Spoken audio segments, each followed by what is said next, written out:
All right, what's up, everybody? Welcome into A Bettor Morning right here on the Better Sports Network. A Bettor Morning brought to you by Rival Fantasy, your all-in-one fantasy sports platform. A little bit later on in the program, I'm going to hop on Rival Fantasy and get ready for this weekend with the Challenges contest. Obviously, week 2 is underway. Thursday night football tonight. Got a big game that we're going to get to and discuss and break that down.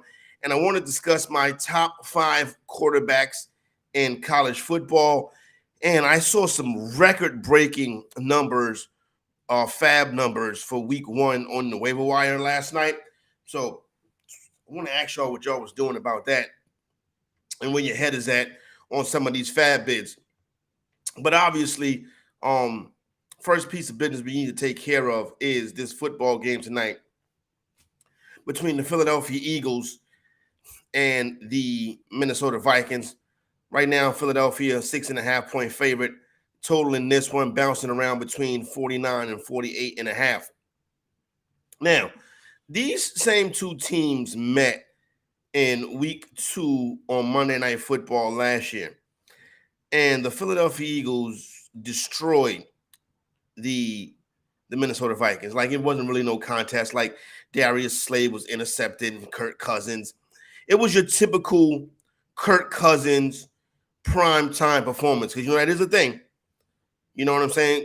Kirk Cousins is not a great quarterback in prime time. He has his moments, but he has more moments where he's going to let you down. And I think tonight is probably going to be one of those moments as well. That game last year was really, Slade kind of had Justin Jefferson bottled up. Jalen Hurts was doing his thing. It was like the first time last season when these two played in the link on Monday night, it was like the first time that Philadelphia looked dominant. People were starting to say, well, Philadelphia very well may be the best team in the NFC. And they went on ahead and put a bow on that and took the team to the championship last year. They were the best team in the NFC. They won the conference. Minnesota went on to have a nice season as well, but everybody knew Minnesota was fugazi despite racking up that great record last year. I mean, they lost in the playoffs to the Giants. The Giants just lost 40-0. So I don't want to hear this about Minnesota's season last year. I told y'all coming into this year that Minnesota was a fraud, and they promptly went out and lost a home game to the Buccaneers. Couldn't do anything, right? Couldn't control the line of scrimmage. Philadelphia Eagles should have an easy time with this team right here tonight, right? Now, the total seems a little bit low to me because I expect Minnesota to try to hang around tonight, to try to push some fight back. But Minnesota putting some fight back into this thing, right, and fighting back tonight is not really a construct of Minnesota being a team that can hang with the Philadelphia Eagles. It's more of a construct of the Eagles have this nasty habit that's going to end up burning them. And that habit is the Eagles have a tendency to get off to these hot starts and then put the game on cruise control in the second half. We saw it last week. Last week, hell, at least last year, they would give us till halftime. You'll see how great they were. Then in the second half, they would go silent. Last week, they gave us a quarter of what we thought the Philadelphia Eagles were. And then for the rest of the game, they put it on cruise control. The Eagles do this a lot. I'm not sure what is the reason behind this, why the Eagles have these awesome first halves, first quarters, second quarters, and then go silent in the second half. Last week, New England Patriots didn't have enough firepower to beat them. In the Super Bowl, the Kansas City Chiefs sure enough did, right? So you can't continue to do that against good teams. Now, the Minnesota Vikings, on the other hand, may not be a good team, but they're going to have some fight in them, I think. So that's what I worry about.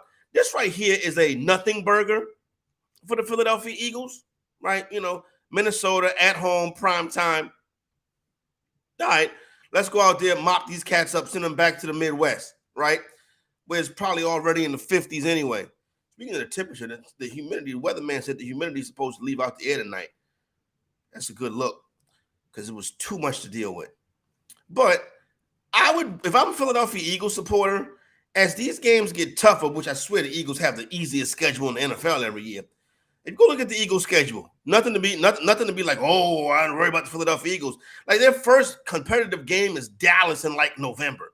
They could be 7-1, 8-0, but by the time they play a decent team.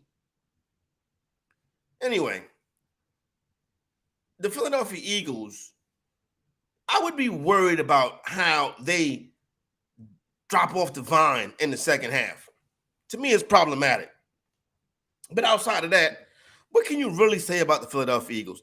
The quarterback is excellent. Devontae Smith, A.J. Brown are great. The defensive line is stout. Slay in the secondary. Reigning NFC champions. So listen, that's what the Philadelphia Eagles are. Now, the Minnesota Vikings, on the other hand,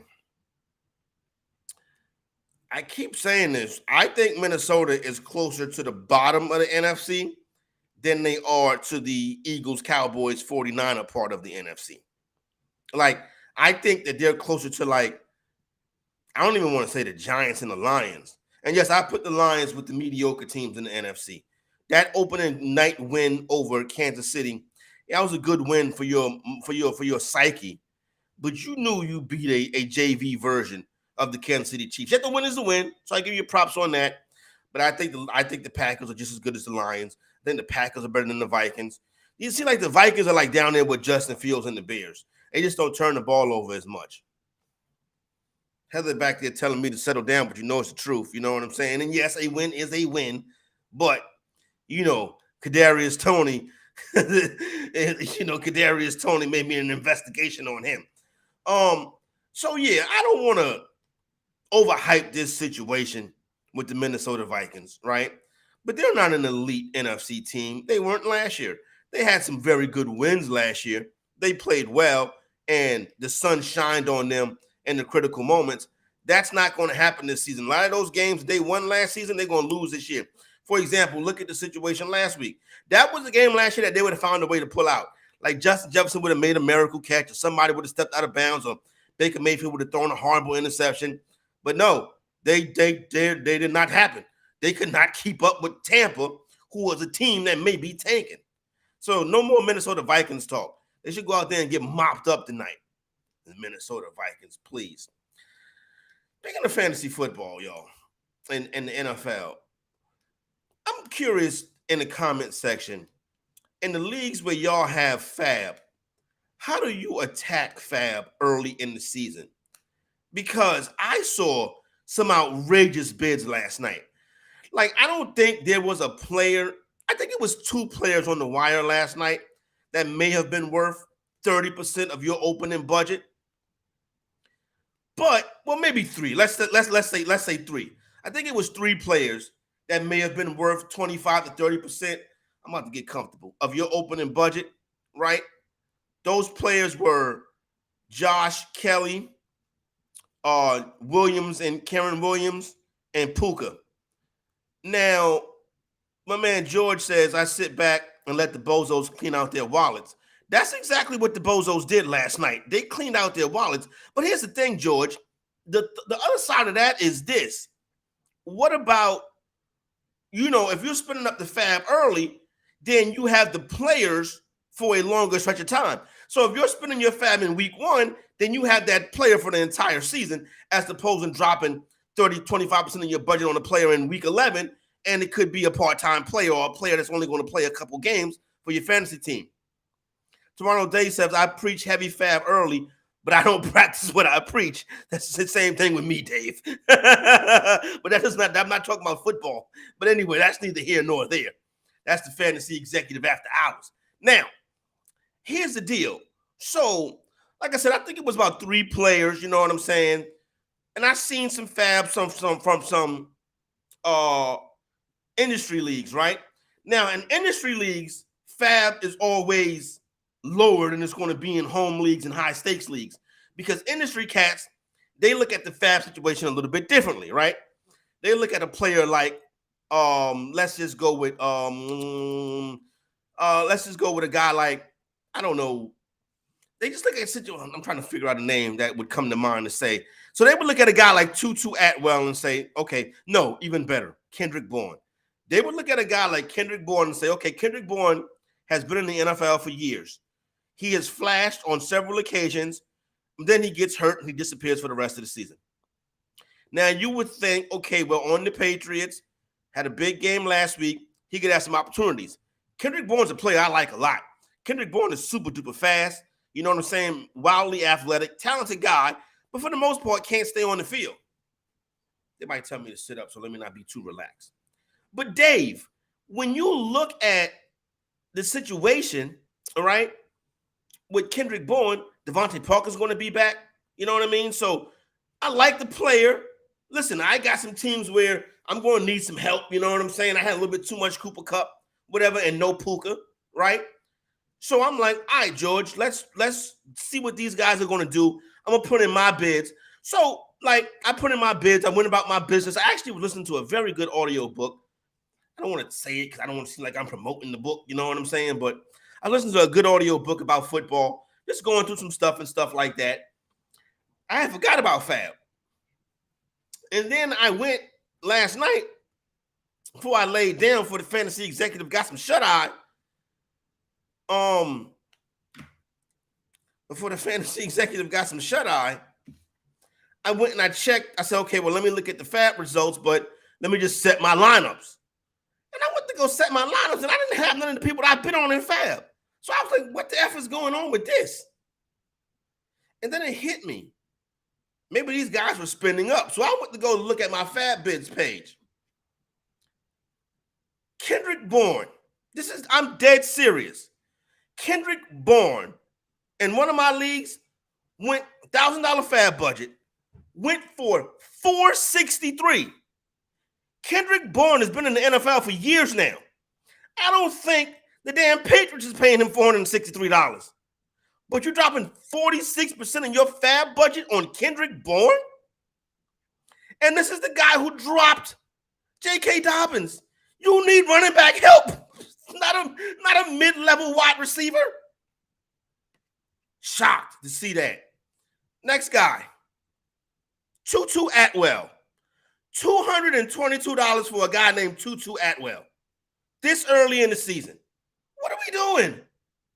Tutu Atwell, $222, 22% of your opening budget on Tutu Atwell?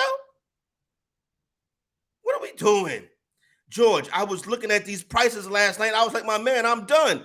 Dave, $463, 46.3% of your opening budget on Kendrick Bourne. The speedster that is Kendrick Bourne. So next up, this league just went crazy. This is a full-time fantasy circle league. Justice Hill. Anybody want to take a guess? Y'all fellas want to take a guess what Justice Hill went for last night? George, Dave, throw it in the chat. What you think Justice Hill went for last night? Justice Hill, pass catching back that we've seen on the Ravens roster before. You know what I'm saying? I don't want to say just the guy. You know what I mean? But whatever. George says 325. Okay. Decent guess right there. Not Kendrick Bourne. Justice Hill went for 207, right? But here's the thing. He went for 207, but not to the team that lost J.K. Dobbins. The team that lost J.K. Dobbins spent $463 on Kendrick Bourne, but didn't go get Justice Hill. What are we doing? More from this league. Brock Purdy replaces Aaron Rodgers on the team for $81 for Brock Purdy. You could have got Brock Purdy for nothing. You could have put $8 and gotten Brock Purdy. Nobody was checking for Brock Purdy. Calvin Austin, a name that a lot of people are picking up this week with the wide receiver injuries in Pittsburgh, he goes for 71. All right, I can see that if you need that. Somebody spent $67 on Leonard Fournette. Leonard Fournette hasn't made $67 in the NFL this season, right? Now, Adam Troutman, 16. That's a great buy. I bought Mac Jones for 12, right? Drop Kenny Pickett. I think that was a solid buy. So I look at some buys like that, you know what I'm saying? Kevontae Turpin for $1, Rico for $5. Those are good buys. Now I go to another one of my leagues, and in this league right here, Kyron Williams, Justice Hill, we're both in the FAAB rotation. And I was like, man, I would love to get Williams, right? So I'll be honest, I bid up for Williams. I put Williams at I went like 262 for Williams. Silly me. He went for 555. Now, running back with an opportunity, I can kind of see it going 50% of your budget, but it's still Kyron Williams. It's still the Rams. Can't make this is still there, right? So unless you think he's taking over that job, which he very well could, you know, around the way it looked last year, but 555 seems like a lot, right?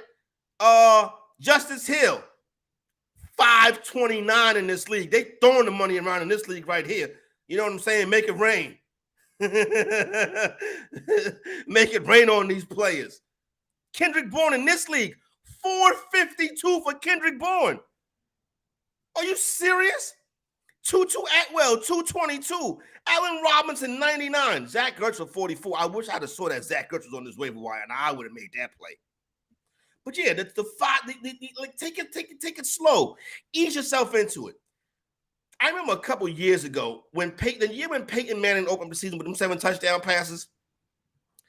Julius Thomas was on the waiver wire, and he had like 4 of those touchdown catches. This is the year Julius Thomas, God rest his soul, went crazy. No, excuse me. Yeah, so this is the year that's I'm talking about the other wide receiver that was in them. Excuse me. I hate to put that on Julius Thomas. Yeah, but he went for like 920 in FAAB. But that was in the FFPC where you have the premium on the tight end, and Julius Thomas went crazy. I'm talking about Demaryius Thomas, God rest his soul. So yeah, that's what I think about FAAB. Take it easy on the FAAB.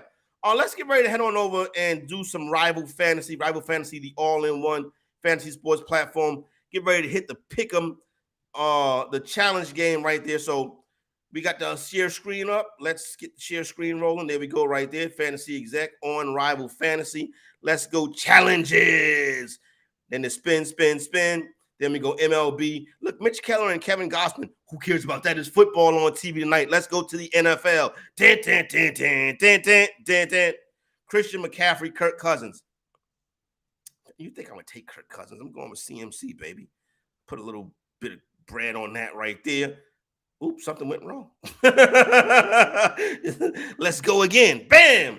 Something went wrong. All right, let's go to the next challenge. Challenges. Christian McCaffrey. All right, let's skip this challenge right here. Let's get to the next one. Devontae Smith and Joe Mixon.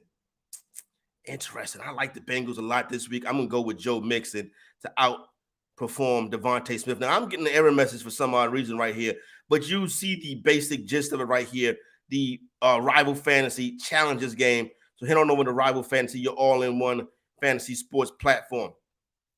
They got some cool games and contests over there, even Fantasy Bingo. All right, now let's get back to that. I want to touch on quickly. Spent too much time on the waiver wire. I want to touch quickly on what's going on in college football. I'm going to give you my top 5 quarterbacks in college football right now. Number 5, I am going to go with the quarterback of the North Carolina Tar Heels at number 5. I'm going to go with Drizzy Drake May. So far this season, 2 touchdowns. He has thrown 2 picks. 2 games, a completion percentage of 72% for Drizzy Drake May. NFL-type prospect will be a first-round draft pick, right? They're saying he'll probably be the second quarterback off the board if he comes out, or when he comes out this year. Drizzy Drake May, right? That's number 5. Number 4, I'm going to go out west, Michael Penix Jr. So far this season, 8 touchdowns, 1 pick, completion rate of 73%. Do you see that these elite quarterbacks, their completion rate is in the 70s? Not in the 50s where Deshaun Watson's is. Next guy on the list, my number 3 quarterback. I love this player a lot. Sam Hartman from Notre Dame. So far this season, 10 touchdowns, no interceptions, completion rate of 75%. Sam Hartman is getting it done. And then when a Notre Dame player is playing this well, you got to have a Heisman ticket on him, because Notre Dame has a built-in program, right? Their PR machine gets rolling. They got their own network in NBC. When that PR machine gets rolling, they can push Sam Hartman to the top. And he's going to have an opportunity because they got some big, humongous games coming up on their schedule this year. So Hartman is my QB3. My QB2 is Shedeur Sanders. 6 touchdown passes, no interceptions. 77% of the passes he's thrown this year, he has completed. He threw a pass on Saturday from 1 hash mark across the field to the sideline on a rope, on a dime. One of the best passes I've ever seen. And in that moment, I thought to myself, Shedeur Sanders may be the best quarterback in college football. In that moment, when I saw that throw, that's what I thought. So I said that night, I got to make sure I watch USC.